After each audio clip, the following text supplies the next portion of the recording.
Hello, and for today's video dahil nauwi tayo sa amin at ngayon lang ako nakapag voice over. Pasensya na po kayo ha. Dahil alam niyo naman kapag artista dapat busy ka. Charot lang.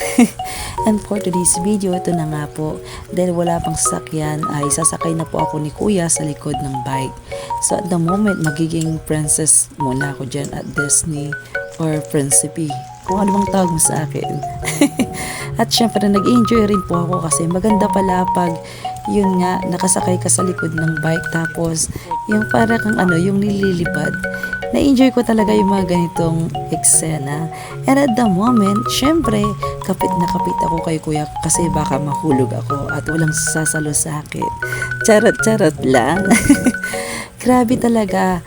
Yun nga, dahil nga nakapag-isip ako na uwi sa amin at yun nga, iniisip ko sila mama kung ano ba nangyari doon sa bahay, ano ba yung ganap.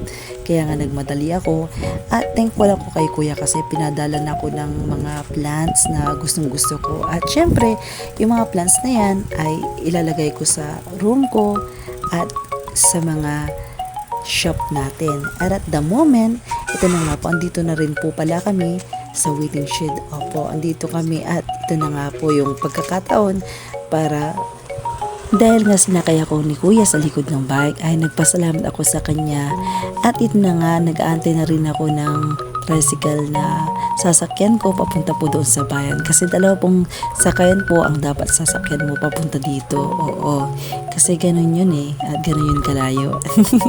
Charot lang.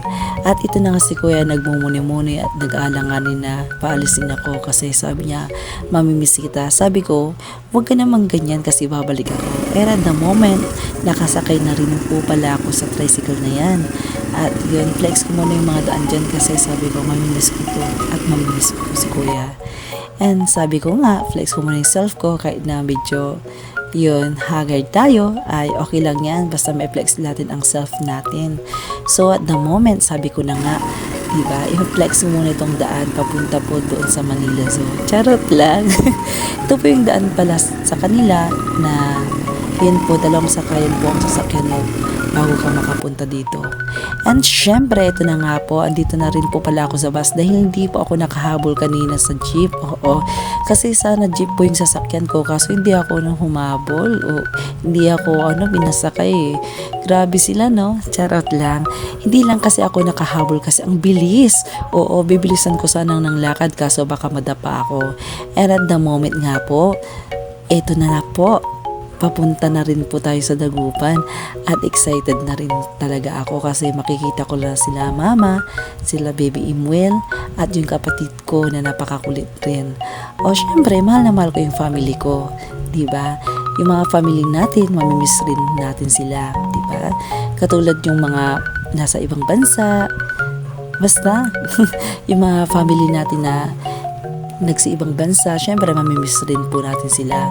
At sabi ko nga po sa inyo na dapat ay kapag pamilya talaga ay nagtutulungan, nagmamahalan. Ganun yun. At in the moment, sabi ko nga, flex ko muna itong pa ako dito. At ito na nga po, konti lang po ang sakay nito at sabi ko para akong special. Hindi special child ha.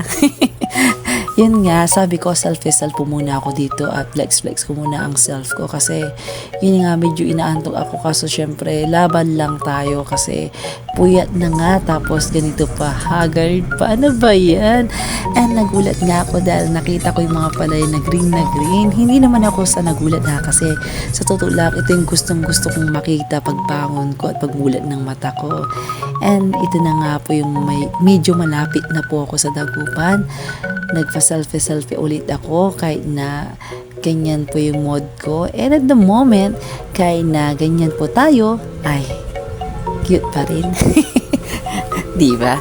So sabi ko kay kuya, wag ka mag-isip ng kung ano-ano, sabi ko sa kanya. Kasi babalik at babalikan kita. Syempre, lahat naman ang umaalis ay bumabalik. Pero depende naman yan, diba? Kasi may mga umaalis ay hindi na bumabalik. Nagbibigay lang ng memories. So for today's video, dahil na nakasakay na rin tayo sa motorboat at dala-dala ko tong plants na to. Umulan na, sabi ko naabutan na ako ng ulan, baka anong mangyari sa akin, magkasakit ako. And ito na nga, fast forward na. Dahil nga, napagod tayo sa biyahe, nakatulog ako at sabi ko, parang inaantok pa ako. At biglang pumasok yung baby namin na si Emuel. Sabi niya, Papa, wake up. Sabi ko naman, mamaya pa kasi inaantok ako. Tapos sabi niya, Papa, come on. Sabi ko naman, sige na nga, babago na rin ako. Dahil nga dyan marami na rin akong iniisip kasi sabi ko, dahil namiss ko sila mama, kapatid ko at si baby, sabi ko, babangon na ako at yun na nga, kakain at the moment, sabi ni mama, kakain na rin ako. Kaya gumising na ako ng maaga. Sa totoo lang, pagod na pagod talaga ako nito. Kaso nga lang, syempre, dahil vloggers tayo, kailangan natin bumangon at yung camera, i-ready natin para makapag-set up tayo. Grabe no, makapag-set up talaga. So, ganyan yung ginagawa ko every morning and every bangon ko. Pagbaon ko nga ng umaga, kumuha na rin ako ng plato kasi naramdaman ko ng tiyan ko na sabi niya, gutom na ako at sabi ko, sige, kain ka na. At ito na yung pagkain namin. Nakita ko na nagluto pala si mama ng pansit at itong pansit na to ay favorite ko rin. At yun na nga, yung baby namin ay andyan na rin siya. Sabi niya, sama daw siya sa vlog namin. Kaya sinama ko siya dito. Alam niyo, apakakulit niya. Pero syempre, yun nga, super cute tong batang to. Kaya mahal na mahal namin to. At syempre, yun nga, di ba? Baby natin, hindi mahal natin. Sabi niya, Papa, sama ako sa vlog mo. At dumating dyan, sige, sama ka dito sa vlog ko. At i-shout out mo sila lahat. So, sa lahat po pala ng nanonood na aking vlog, maraming salamat po. At hindi ko na po kayo iisa-isahin kasi apakarami niyo po. At sa totoo lang, masaya po ako dahil po napapanood niyo po yung video ko kahit na minsan po ako nakakapag-upload. Kasi ang hirap mag-edit po, sa totoo lang po. Pero syempre, tiis-tiis lang kasi yun nga, pag gusto mo nga mag-vlog ay gagawin mo. So, yun lamang po at sa lahat po ng nasa ibang bansa, mag-iingat po tayo dyan at kami rin po dito sa Pinas at mahal natin sa buhay at ingatan po natin sila. Again, maraming salamat po. Please follow me on Facebook and share and subscribe and also please send a star po para makapapano ay makapag-earn tayo ng money. O, diba? Ganun lang po ang buhay. Syempre gagawin natin magpasaya sa tao para naman kahit papano ay yun, matanggal ang mga stress. So, yun lamang po. Manood po kayo ng aking video araw-araw. Maraming salamat and have a good day. Bye-bye!